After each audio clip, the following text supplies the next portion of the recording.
कांग्रेस सांसद धीरज साहू के घर नोटों की गड्डियां गिनते गिनते मशीनें खराब। अब तक 220 करोड़ का कैश। बीजेपी ने कांग्रेस को घेरा, चुप्पी पर उठाए सवाल।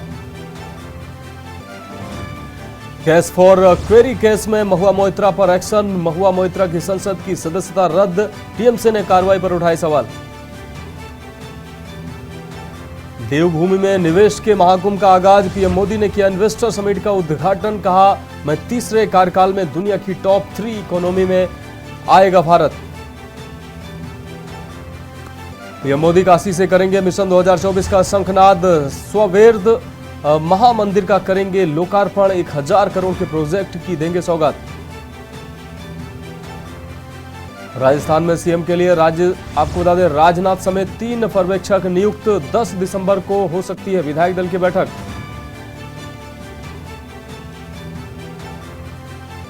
राम मंदिर की वर्तमान स्थिति को दर्शाने वाली तस्वीरें हुई जारी। मंदिर में प्रथम फ्लोर का चल रहा निर्माण कार्य। गर्भगृह बनकर पूरी तरह से तैयार। आप देख रहे हैं के न्यूज, खबरों का सारथी। नमस्कार, देश की बात में आपका स्वागत है। मैं हूं मनोज मानस। अब रुक करेंगे खबरों का। पूर्वी दिल्ली के कड़कड़ डूमा कोर्ट में ट्रैफिक चालान भुगतान के लिए 10 तारीख को विशेष अदालत का आयोजन किया जा रहा है। आपको बता दें, विशेष लोक अदालत का आयोजन किया जाएगा। यहां किस प्रकार की तैयारियां हैं, इसको लेकर हमारे संवाददाता ने डीएलएसए की जज अलका जैन से बातचीत की। उन्होंने बताया कि 28 बेंच कड़कड़ डूमा कोर्ट में लगाई जा रही हैं, जिसमें हर बेंच को लगभग 1000 चालान का निस्तारण करना अनिवार्य होगा। इसके अलावा महिला डेस्क और senior citizen help desk, general help desk अलग से लगाया जाएगा। आपको बता दें कि इस बार लोक अदालत में ट्रांसजेंडर एसिड अटैक के पीड़िता को सहयोग भी दिया जाएगा। लोक अदालत लगने वाली है और ये आखिरी लोक अदालत है इस साल की। तो किस तरीके से मैम रिस्पांस आप लोगों के पास आ रहा है और क्या क्या रिक्वायरमेंट आ रही है? रिस्पांस तो अच्छा ही रहता है, ठीक है। सारी कोर्ट्स को पता ही होता है कि साल में 4 लोक अदालत होनी है, तो सबको पता होता है नेक्स्ट लोक अदालत के लिए। तो सारी कोर्ट्स उस हिसाब से तैयारी करके रखते हैं। तो रेफरल अच्छा खासा आ रहा है। बाकी सारी कोर्ट्स अपने अपने तरीके से कोशिश करते हैं कि ज़्यादा से ज़्यादा रेफरल करें। इस बार हम भी सोच रहे हैं कि महिलाओं के लिए हेल्प डेस्क अलग लगाएं, वृद्ध पर्सनस के लिए हेल्प डेस्क अलग लगाएं और एक जनरल, क्योंकि जो मतलब बाहर से आते हैं लिटिगेंट सारे, तो एक साथ एक हेल्प डेस्क पे बहुत सारी भीड़ जमा हो जाती है। तो उनकी सहूलियत के लिए इस बार सारे हम तीनों ही डिस्ट्रिक्ट्स अलग अलग हेल्प डेस्क लगाएंगे। एक महिलाओं के लिए अलग, वृद्ध पर्सनस के लिए अलग और एक जनरल। मैम हर साल हर लोक अदालत में कुछ ना कुछ नया देखने को मिलता है। इस बार क्या कुछ नया होगा? नया यही है कि हम इस बार महिलाओं के लिए हेल्प डेस्क अलग लगा रहे हैं कि उनको मतलब जनरल भीड़ में नहीं घुसना पड़ेगा। वृद्ध पर्सनस को थोड़ी आसानी हो जाएगी कि उनके लिए हेल्प डेस्क अलग। अब रुक करेंगे अगली खबर का। मैं भी केजरीवाल हूं। इस अभियान के लिए दिल्ली में आम आदमी पार्टी एक अभियान चला रही है। आपको बता दें, इसके अंतर्गत दिल्ली के आप विधायक, पार्षद और कार्यकर्ता घर घर जाकर लोगों से हस्ताक्षर करवा रहे हैं, जिसमें दिल्ली विधानसभा के स्पीकर और सहादरा से विधायक रामनिवास गोयल भी शामिल हैं। रामनिवास गोयल 216 वार्ड में पहुंचे और लोगों से उनकी राय जानने के साथ हस्ताक्षर भी लिए। इस अभियान में लोगों की मिली जुली प्रतिक्रियाएं देखने को मिली। कुछ लोगों ने बताया कि वे मुख्यमंत्री अरविंद केजरीवाल के कामों से खुश हैं, तो कुछ ने नाराजगी भी जताई। वैसे हम आपको बता दें कि यह अभियान दिल्ली में 20 दिसंबर तक चलेगा और फिर सभी हस्ताक्षर फॉर्म को पार्टी ऑफिस में भेजा जाएगा, जिसके बाद काउंटिंग कर जनता की राय को साझा किया जाएगा।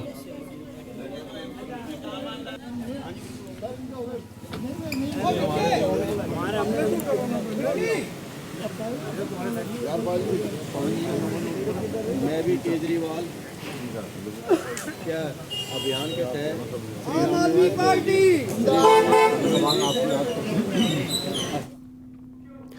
तो देश की बात में बढ़ेंगे अगली खबर की ओर। सिरसा से अगली अहम खबर सामने आ रही है। विकसित भारत संकल्प यात्रा में जनसंवाद किया गया है। गांव में स्वास्थ्य विभाग के द्वारा इस दौरान कैंप भी लगाए गए हैं। स्वास्थ्य विभाग के स्टॉल पर ग्रामीणों ने जांच कराई है। राज्य सरकार की उपलब्धियों को भी इस यात्रा के माध्यम से लोगों को बताया गया है। हर जिले में विकसित भारत संकल्प यात्रा का आयोजन किया जा रहा है। यात्रा कार्यक्रम में लोग बढ़ चढ़कर हिस्सा ले रहे हैं। आपको बता दें, यात्रा का उद्देश्य सरकार, केंद्र और राज्य सरकार के कार्यों को जन जन तक पहुंचाना है। तो हर जिले में विकसित भारत संकल्प यात्रा का आयोजन किया जा रहा है और बड़े शानदार तरीके से विकसित भारत संकल्प यात्रा हरियाणा के हर जिले में सफल रूप से इसका आयोजन किया जा रहा है। यात्रा का उद्देश्य सरकार की कामों को जनता तक पहुंचाना है। इसके अलावा केंद्र और राज्य की योजनाओं को जनता तक पहुंचाना है। विकसित भारत संकल्प यात्रा में जनसंवाद भी किया जा रहा है। तो सिरसा से अहम खबर आपको दिखा रहे हैं। विकसित भारत संकल्प यात्रा के दौरान जनसंवाद किया गया है। गांव में स्वास्थ्य विभाग के द्वारा स्टॉल भी लगाए गए हैं और इन स्टॉलों पर ग्रामीण बड़ी संख्या में पहुंचे हैं और उन्होंने अपनी जांच भी कराई है। तो केंद्र और राज्य सरकार की उपलब्धियों को भी गिनाया गया है और प्रयास किया गया है इस यात्रा के माध्यम से कि राज्य और केंद्र की जो योजनाएं हैं वो जनता तक पहुंचे और उसके बारे में जानकारी भी जनता को हो। अब रुक करेंगे अगली खबर का। खबर पटियाला से है, जहां बलवंत सिंह राजोआना की ओर से भूख हड़ताल की गई है। आपको बता दें, अकाल तख्त साहब के जत्थेदार रघुवीर सिंह एसजीपीसी के प्रधान प्रोफेसर हरजिंदर सिंह धामी की अगुवाई में आए वफा के साथ हुई मुलाकात के बाद खत्म करवाया गया है ये अनशन। इस अवसर पर बोलते हुए जत्थेदार रघुवीर सिंह ने बताया कि बलवंत सिंह राजोआना के साथ मुलाकात हुई है और उन्हें विश्वास भी दिलाया गया है कि एसजीपीसी और उनका केस केंद्र सरकार के समक्ष उठा रही है और जल्द से जल्द इस पर फैसला लिया जाएगा। इसके बाद बलवंत सिंह राजोआना को भी श्री दरबार साहिब से लेकर आए गए जल व प्रसाद खिलाकर उनकी भूख हड़ताल खत्म करवाई गई।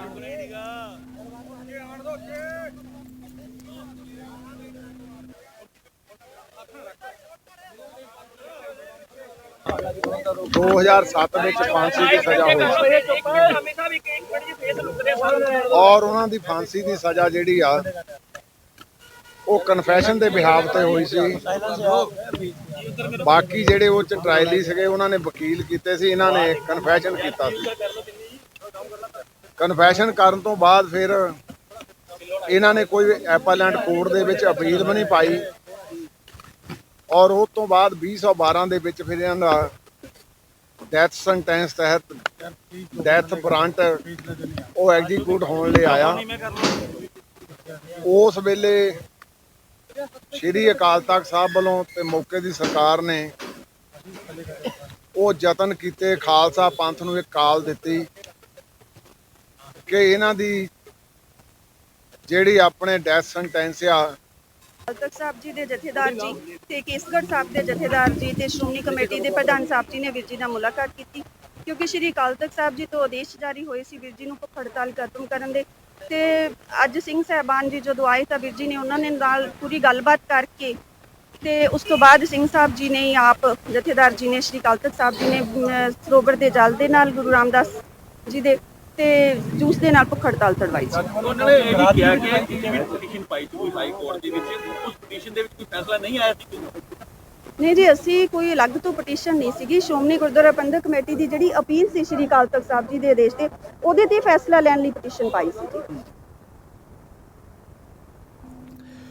अब बढ़ेंगे अगली खबर की ओर। देश के प्रधानमंत्री नरेंद्र मोदी आपको बता दें, कल दोपहर 12:30 बजे वीडियो कॉन्फ्रेंसिंग के माध्यम से गुरुग्राम सहित देश भर में जारी विकसित भारत संकल्प यात्रा जनसंवाद के लाभार्थियों के साथ बातचीत करेंगे। इस कार्यक्रम में देश भर से हजारों विकसित भारत संकल्प यात्रा लाभार्थी वर्चुअल रूप से शामिल होंगे। गुरुग्राम जिले में इन स्थानों पर प्रधानमंत्री के संबोधन का प्रसारण एडीसी हितेश कुमार मीणा ने जानकारी देते हुए बताया कि गुरुग्राम जिले में शनिवार 9 दिसंबर को पहले सत्र में पटौदी खंड के गांव राजपुरा, सोहना खंड के गांव चमनपुरा तथा नगर निगम गुरुग्राम के वार्ड नंबर 18 स्थित सिद्धेश्वर मंदिर नजदीक सोहना चौक पर आयोजित कार्यक्रमों में मोबाइल वैन के जरिए प्रधानमंत्री के संबोधन का सीधा प्रसारण होगा।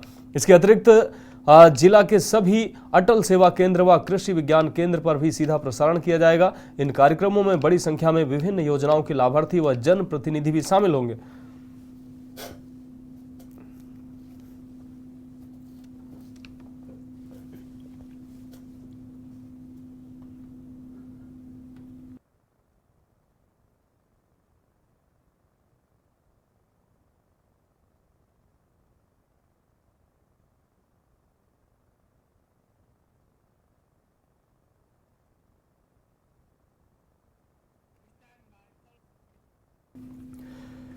अब रुक करेंगे अगली खबर का। खबर मोगा से है, जहां सियासत के बाबा बेहड़ कहे जाने वाले पूर्व मुख्यमंत्री स्वर्गीय सरदार प्रकाश सिंह बादल जी का आज 94वां जन्मदिन पूरे पंजाब भर में दान कैंप लगाकर मनाया गया। आपको बता दें, उसी कड़ी के तहत आज मोगा में भी हल्का इंचार्ज संजीत सिंह सन्नी गिल की अगुवाई में पहले गुरुद्वारा बीबी कहान कौर में श्री सुखमणी साहिब जी के पाठ के भोग डाले गए। उसके उपरांत खूनदान कैंप का भी आयोजन किया गया।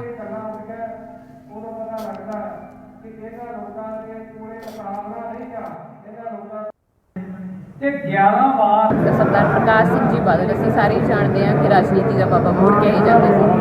ਸੋ ਉਹਨਾਂ ਪ੍ਰਤੀ ਜਿਹੜੀ ਸ਼ਰਧਾ ਉਸ ਸੰਬੰਧ ਦੇ ਵਿੱਚ ਅੱਜ ਹਲਕਾ ਇੰਚਾਰਜ ਸਨੀ ਗਿੱਲ ਚੜ੍ਹਨਾ ਮੋਗੇ ਤੋਂ ਉਹਨਾਂ ਵੱਲੋਂ ਅਤੇ ਬਲੱਡ ਸੇਵਾ ਸੁਸਾਇਟੀ ਦੇ ਸਹਿਯੋਗ ਦੇ ਨਾਲ ਅੱਜ ਖੂਨਦਾਨ ਕੈਂਪ ਲਗਾਇਆ ਜਾ ਰਿਹਾ ਬੀਬੀ ਕਾਨਪੁਰ ਗੁਰਦੁਆਰਾ ਸਾਹਿਬ ਦੇ ਵਿੱਚ। ਸੋ ਇਸ ਤਰ੍ਹਾਂ ਦੇ ਉਪਰਾਲੇ ਜੇਕਰ ਜਨਮ ਦਿਹਾੜਿਆਂ ਤੇ ਕੀਤੇ ਜਾਣ ਤਾਂ ਇਹ ਆਪਣੇ ਆਪ ਵਿੱਚ ਇੱਕ ਬਹੁਤ ਵੱਡਾ ਸ਼ਲਾਘਾਯੋਗ ਕਦਮ ਹੈ। ਸ਼੍ਰੋਮਣੀ ਅਕਾਲੀ ਦਲ ਦੇ ਮਰਹੂਮ ਆਗੂ ਮਾਨਯੋਗ ਸਵਰਗੀ ਸਰਦਾਰ ਪ੍ਰਕਾਸ਼ ਸਿੰਘ ਬਾਦਲ, ਜਿਨ੍ਹਾਂ ਦਾ ਅੱਜ ਸਮੁੱਚੀ ਸਿੱਖ ਕੌਮ ਸ਼੍ਰੋਮਣੀ ਅਕਾਲੀ ਦਲ ਬੜੀ ਸ਼ਰਧਾਪੂਰਵਕ ਉਹਨਾਂ ਦਾ ਜਿਹੜਾ ਜਨਮ ਦਿਨ ਮਨਾ ਰਿਹਾ। ਇਸ ਜਨਮ ਦਿਹਾੜੇ ਨੂੰ ਅਸੀਂ ਸਦਭਾਵਨਾ ਦੇ ਤੌਰ ਤੇ ਮਨਾਉਣ ਦਾ ਸ਼੍ਰੋਮਣੀ ਅਕਾਲੀ ਦਲ ਨੇ ਫੈਸਲਾ ਕੀਤਾ।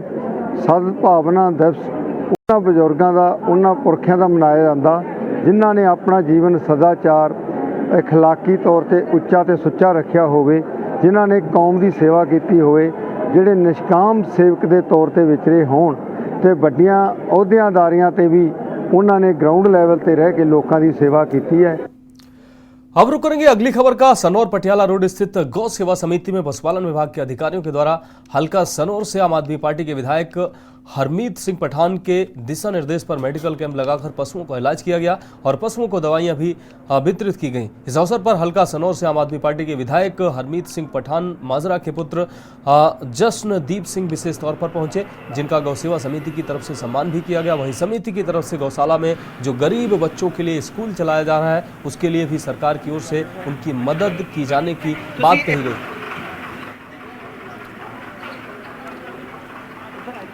इधर आ जाओ डॉक्टर साहब, इधर आ जाओ।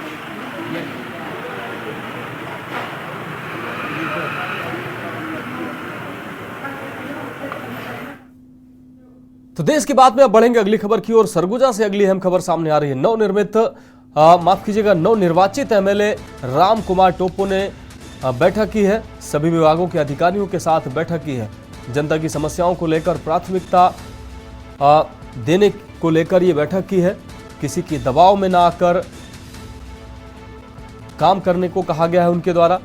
एसडीएम रवि राही समेत सभी अधिकारी इस दौरान मौजूद रहे। सीतापुर के कृषि विज्ञान केंद्र में यह बैठक आयोजित की गई है, तो एसडीएम रवि राही समेत अन्य अधिकारी भी इस बैठक में मौजूद रहे।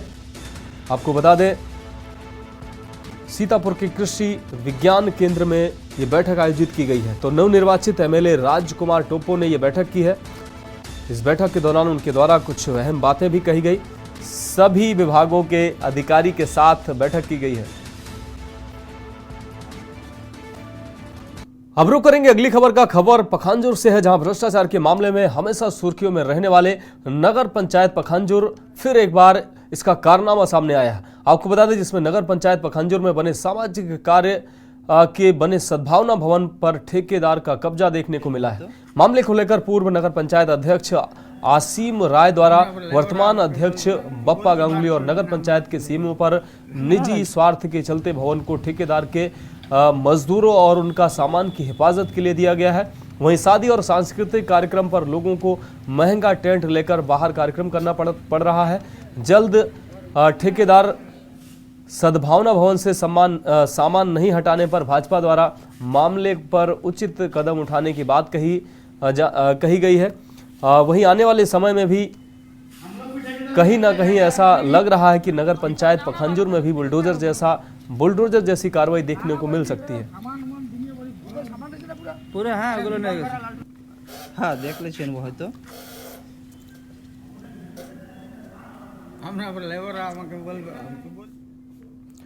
अब बढ़ेंगे अगली खबर की ओर। छत्तीसगढ़ में मुख्यमंत्री चयन की प्रक्रिया के तहत विधायक दल के नेता के निर्वाचन के लिए केंद्रीय पर्यवेक्षकों के नाम तय किए गए हैं। आपको बता दें कि भाजपा मुख्यालय के आदेश के मुताबिक 3 केंद्रीय मंत्रियों को छत्तीसगढ़ का पर्यवेक्षक नियुक्त किया गया है। वहीं केंद्रीय मंत्री अर्जुन मुंडा, सर्बानंद सोनोवाल और भाजपा के राष्ट्रीय महासचिव दुष्यंत कुमार गौतम को पर्यवेक्षक बनाया गया है। छत्तीसगढ़ के प्रभारी ओम माथुर और नितिन नवीन विधायकों के साथ रायशुमारी करेंगे। आपको बता दें कि मुख्यमंत्री के रूप में दुर्ग सांसद विजय बघेल क्षेत्र की जनता और विधायकों की पहली पसंद बने हुए हैं, जबकि मुख्यमंत्री की कुर्सी की दौड़ में अरुण साव, लता उसेंडी, ओपी चौधरी और ब्रजमोहन अग्रवाल की ये नाम शामिल हैं।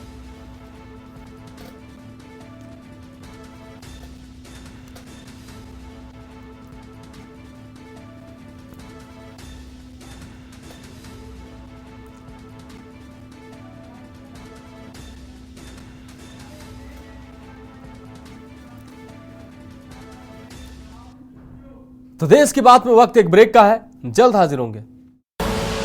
आप देख रहे हैं के न्यूज, खबरों का सारथी। देश की बात में एक बार फिर से आपका स्वागत है। अब रुक करेंगे अगली खबर का। खबर लखनऊ से है। सीएम योगी ने की है निर्माणाधीन परियोजनाओं की समीक्षा। आपको बता दें, समयबद्धता, गुणवत्ता का पालन नहीं तो कार्रवाई तय। मुख्यमंत्री की तरफ से ये बातें कही गई हैं। तय टाइमलाइन से काम में अगर देरी हुई तो पेनाल्टी भी लगेगी। 3 बार से अधिक पेनाल्टी पर फर्म को ब्लैक लिस्ट भी किया जा सकता है। 13 नए मेडिकल कॉलेजों का होगा एक साथ उद्घाटन। आगामी सत्र से नए मेडिकल कॉलेजों में होगा दाखिला। तो इस वक्त की ये बड़ी और अहम खबर लखनऊ से आपको दिखा रहे हैं। दाखिले को लेकर पूरी तैयारी कर ली गई है। अपर मुख्य सचिव, प्रमुख सचिव, ये बड़े अधिकारी इन्होंने समीक्षा की है। आपको बता दें, अधिकारियों को समीक्षा करने के निर्देश भी मुख्यमंत्री ने दिए हैं। तो सीएम योगी ने निर्माणाधीन परियोजनाओं की समीक्षा की है। समयबद्धता और गुणवत्ता का पालन नहीं हुआ तो कार्रवाई तय। मुख्यमंत्री के द्वारा ये बातें कही गई हैं। इसके अलावा तय टाइमलाइन से देरी हुई तो पेनाल्टी लगेगी। 3 बार से अधिक पेनाल्टी पर फर्म को ब्लैक लिस्ट भी किया जा सकता है। तो मुख्यमंत्री के द्वारा ये कड़े निर्देश दिए गए हैं। 13 नए मेडिकल कॉलेजों का एक साथ उद्घाटन होना है। अब बढ़ेंगे अगली खबर की ओर। लखनऊ से अगली अहम खबर है। सीएम योगी आदित्यनाथ का कल, आपको बता दें, गोरखपुर का दौरा है। मुख्यमंत्री सामूहिक विवाह कार्यक्रम में शामिल होंगे। 1500 जोड़ों के विवाह कार्यक्रम में शामिल होंगे मुख्यमंत्री। महंत दिग्विजयनाथ पार्क में होगा ये कार्यक्रम। तो कल गोरखपुर के अहम दौरे पर है मुख्यमंत्री योगी आदित्यनाथ। 1500 जोड़ों के विवाह कार्यक्रम में शामिल होंगे। महंत दिग्विजयनाथ पार्क में यह कार्यक्रम आयोजित किया जाएगा। तो गोरखपुर के दौरे पर रहेंगे मुख्यमंत्री। लखनऊ से अहम खबर आपको दिखा रहे हैं। सीएम योगी कल गोरखपुर के अहम दौरे पर रहेंगे। इस दौरान मुख्यमंत्री सामूहिक विवाह कार्यक्रम में शामिल होंगे। आपको बता दें, 1500 जोड़ों के विवाह कार्यक्रम में शामिल होंगे मुख्यमंत्री। महंत दिग्विजयनाथ पार्क में यह आयोजन किया जाएगा। तो लखनऊ से यह अहम खबर। सीएम योगी आदित्यनाथ का कल गोरखपुर का अहम दौरा। इस दौरान मुख्यमंत्री सामूहिक विवाह कार्यक्रम में शामिल होंगे। 1500 जोड़ों के विवाह कार्यक्रम में शामिल होंगे मुख्यमंत्री। यह अहम खबर लखनऊ से आपको दिखा रहे हैं। महंत दिग्विजयनाथ पार्क में यह कार्यक्रम आयोजित किया जाएगा। तो लखनऊ से इस वक्त की अहम खबर। सीएम योगी आदित्यनाथ का कल गोरखपुर के अहम दौरे पर रहेंगे मुख्यमंत्री सामूहिक विवाह कार्यक्रम में शामिल होंगे। आपको बता दें, 1500 जोड़ों के विवाह कार्यक्रम में शामिल होंगे मुख्यमंत्री। अब रुक करेंगे अगली खबर का। मेरठ से अगली अहम खबर है। बीकेयू नेता राकेश टिकैत पहुंचे हैं कलेक्ट्रेट। समर्थकों के साथ अतुल प्रधान को समर्थन देने पहुंचे हैं। कलेक्ट्रेट में भारी पुलिस फोर्स भी तैनात दिखाई दिया। आपको बता दें, 5 दिन से आमरण अनशन पर बैठे हैं सपा एमएलए अतुल प्रधान। तो अनशन पर बैठे सपा के एमएलए को समर्थन देने पहुंचे हैं बीकेयू नेता राकेश टिकैत। 5 दिन से आमरण अनशन पर बैठे हैं सपा एमएलए अतुल प्रधान। तो भारतीय किसान यूनियन नेता राकेश टिकैत पहुंचे हैं कलेक्ट्रेट।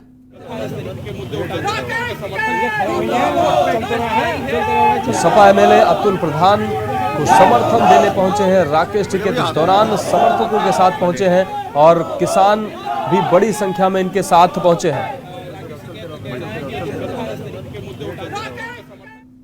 अब रुक करेंगे अगली अहम खबर की। रायबरेली से अगली अहम खबर। कदरावा में मनी चंद्र की संदिग्ध मौत का मामला सामने आया है। ऊंचाहार कोतवाली का ग्रामीणों ने घेराव किया है।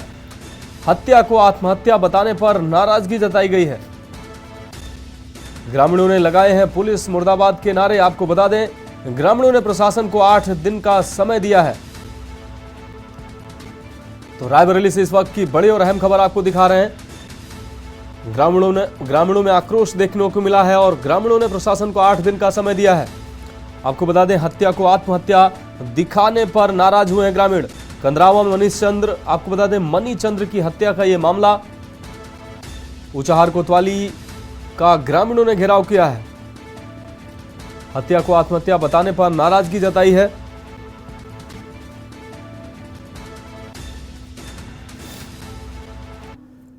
अब रुक करेंगे अगली खबर का। लखनऊ से अगली अहम खबर है। पौष इलाके में चोरी की वारदात से हड़कंप मचा है। आपको बता दें, चोरों ने वारदात को अंजाम दिया है। मेडिकल स्टोर से चोरों ने हाथ साफ किया है। दुकान की सीसीटीवी में कैद हुई है चोरी की घटना। 2 चोर सुशांत गोल्ड सिटी थाना, आपको बता दें ये सुशांत गोल्ड सिटी थाना क्षेत्र का मामला है। तो 2 चोर कैमरे में भी कैद हुए हैं।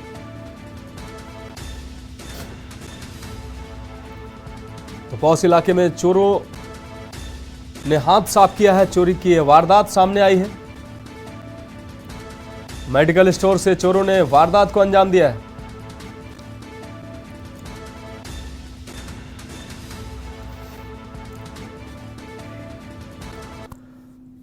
तो देश की बात में वक्त एक और ब्रेक का है। जल्द हाजिर होंगे।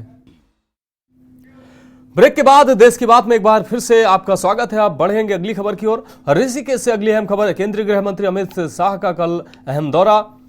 परमार्थ निकेतन और गंगा आरती में भी शामिल होंगे। परमार्थ निकेतन की गंगा आरती में शामिल होंगे गृह मंत्री। परमार्थ निकेतन आश्रम छावनी में तब्दील हुआ है। सुरक्षा को लेकर 3 जिलों की फोर्स को तैनात किया गया है। आपको बता दें, ग्लोबल इन्वेस्टर समिट के कल समापन में भी शामिल होंगे गृह मंत्री। तो सुरक्षा को लेकर 3 जिलों की फोर्स लगाई गई है। तो केंद्रीय गृह मंत्री अमित शाह का कल अहम दौरा। ऋषिकेश पहुंचेंगे गृह मंत्री अमित शाह। इस दौरान परमार्थ निकेतन की गंगा आरती में भी शामिल होंगे। परमार्थ निकेतन आश्रम छावनी में तब्दील हुआ है। 3 जिलों की फोर्स को सुरक्षा में तैनात किया गया है। सुरक्षा को लेकर 3 जिलों की फोर्स को तैनात किया गया है। अब रुक करेंगे अगली खबर का। उत्तराखंड में प्रधानमंत्री मोदी 2 दिवसीय चल रहे ग्लोबल इन्वेस्टर समिट का उद्घाटन करने आज राजधानी देहरादून पहुंचे। यह आयोजन देहरादून स्थित FRI में बड़े दिव्य तरीके से आयोजित किया गया, जिसमें देश से लेकर विदेश के तमाम उद्योगपतियों का आगमन हुआ। इसमें साथ ही पहाड़ पर इन्वेस्ट करने के लिए लगातार धामी सरकार देश और विदेश में भ्रमण कर चुकी है। प्रदेश सरकार ने ग्लोबल इन्वेस्टर समिट में 2.5 लाख करोड़ MOU के निवेश का लक्ष्य रखा था, जो कि हासिल हो चुका है। हालांकि अब यह लक्ष्य पूर्ण हो चुका है और इससे ज्यादा लक्ष्य की प्राप्ति की संभावनाएं सरकार की तरफ से जताई जा रही हैं। वहीं प्रधानमंत्री मोदी ने कुछ वर्ष पहले जब बाबा केदार के दर्शन करने देवभूमि आए थे, तब उन्होंने अपने शब्दों में कहा था कि 21वीं सदी का ये जो 3रा दशक है, ये उत्तराखंड का दशक है। वहीं प्रधानमंत्री ने पहाड़ का पानी और पहाड़ की जवानी को बरकरार रखने के लिए उद्योगपतियों को गुरु मंत्र भी दिया और साथ ही उत्तराखंड में डेस्टिनेशन वेडिंग मूवमेंट चलाने की सलाह भी दी। वहीं इस पूरे मामले पर देश के विपक्षी दल कांग्रेस ने सरकार के ऊपर जमकर हमला बोला। कांग्रेस के प्रदेश अध्यक्ष का कहना है कि सरकार इन्वेस्टरों को लुभाने नहीं बल्कि बौखलाने का कार्य कर रही है। इससे पहले भी इस तरह के समिट हुए हैं, जिसमें केंद्र सरकार ने आज भी कई इन्वेस्टरों के करोड़ों रुपए बकाया है और इन इन्वेस्टरों को अभी तक दिए नहीं गए हैं।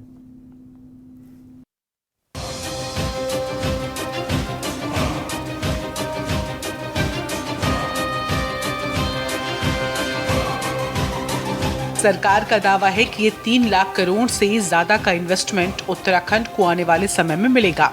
सूबे के मुख्यमंत्री ने देश के तमाम उद्योगपतियों को प्रदेश में अपनी सहभागिता निभाने के साथ साथ प्रदेश सरकार की तरफ से पूरा विश्वास जताया है। प्रधानमंत्री ने भी उत्तराखंड के लिए भविष्य में होने वाले डेवलपमेंट से लेकर तमाम व्यापार संबंधित योजनाओं को गिनवाते हुए उत्तराखंड को सदी का तीसरा दशक बताया। इस यात्रा से जुड़ने का एक बहुत बड़ा अवसर मिल रहा है। बीते दिनों उत्तरकाशी में टनल से हमारे श्रमिक भाइयों को सुरक्षित निकालने का जो सफल अभियान चला, उसके लिए मैं राज्य सरकार समेत सभी का विशेष तौर पर अभिनंदन करता हूं। साथियों, उत्तराखंड वो राज्य है जहां आपको डिविनिटी और डेवलपमेंट दोनों का अनुभव एक साथ होता है, और मैंने तो उत्तराखंड की भावनाओं और संभावनाओं को निकट से देखा है। बीते कुछ वर्षों में आधुनिक इंफ्रास्ट्रक्चर के जो सपने हमने देखे थे, वो सपने भी धीरे धीरे सच होते हुए नजर आ रहे हैं। आज उत्तराखंड में जहां एक और परिवहन सेवाओं का विस्तार हुआ है, वहीं अब नए एयरपोर्ट्स, रोपवे तथा हेलीपोर्टों के निर्माण तथा कनेक्टिविटी के क्षेत्र में उत्तराखंड एक अपनी अलग पहचान बना रहा है। भाइयों बहनों, हम नौजवानों को प्रदेश में जो इंडस्ट्री का आईटी हब बनाना चाहते हैं, हम प्रदेश में स्थित हमारे जो एक से एक आज विश्व स्तरीय संस्थान हैं, पंतनगर विश्वविद्यालय, IIT Roorkee, FRI, IIM Kashipur जैसे विश्व स्तरीय संस्थाओं से निकलने वाली हमारी युवा पीढ़ी को राज्य के अंदर ही रोजगार भी देने के लिए हम प्रयास कर रहे हैं। समिट से प्रदेश के युवाओं में आशा की किरण भी जगी है। युवाओं का मानना है कि प्रदेश में हो रही बेरोजगारी और पलायन के चलते अब हम लोगों को प्रदेश से बाहर जाना नहीं पड़ेगा। लोग जो है हमारे जा रहे हैं, और काफ़ी जो यूथ है वो बाहर जाने का सोच रहा है, उसको नौकरियां नहीं मिल रही हैं। तो इन्वेस्टर समिट के द्वारा ये हुआ कि कंपनीज आएंगी और यहाँ पे ग्लोबलाइजेशन होगा, यहाँ पे नौकरियाँ होगा, रोजगार मिलेगा लोगों को, और उत्तराखंड में थोड़ा प्रोग्रेस भी होगा। वहीं विपक्षी दल कांग्रेस का मानना है कि सरकार की तरफ से इससे पहले भी इस तरह के इन्वेस्टर समिट योजना को लागू किया गया था, जिसका नाम था IBS। इस योजना के तहत पहाड़ी राज्यों में जो भी इन्वेस्टर आएगा उस पर 30% की सब्सिडी दी जानी थी। केंद्र सरकार ने इस योजना को 5 साल के लिए लागू किया था, लेकिन दुर्भाग्यतावश इस योजना को 1 साल पहले ही 2021 में बंद कर दिया गया, जिसमें बड़े इन्वेस्टरों का आज भी 5000 करोड़ रुपए के लगभग बकाया केंद्र सरकार से मांग रहे हैं। इससे पता चलता है कि जो भी सरकार बात कर रही है वो सब बनावटी और खोखली है। सरकार के द्वारा एक स्कीम लागू की, जिसमें इंडस्ट्रियल डेवलपमेंट, उसके लिए एक स्कीम लागू की, उसका नाम था IDS। वो स्कीम में ये था कि जो भी इन्वेस्टर स्टेट में आएंगे, चाहे वो जम्मू कश्मीर आए, चाहे हिमाचल आए, चाहे उत्तराखंड आए, वो उनको 30% की सब्सिडी मिलेगी। अच्छा, ये जो IDS लागू किया गया था, ये लागू किया गया 5 सालों के लिए। जिस स्कीम को 2022 में खत्म होना चाहिए था, अचानक केंद्र सरकार ने उसको 2021 में समाप्त कर दिया।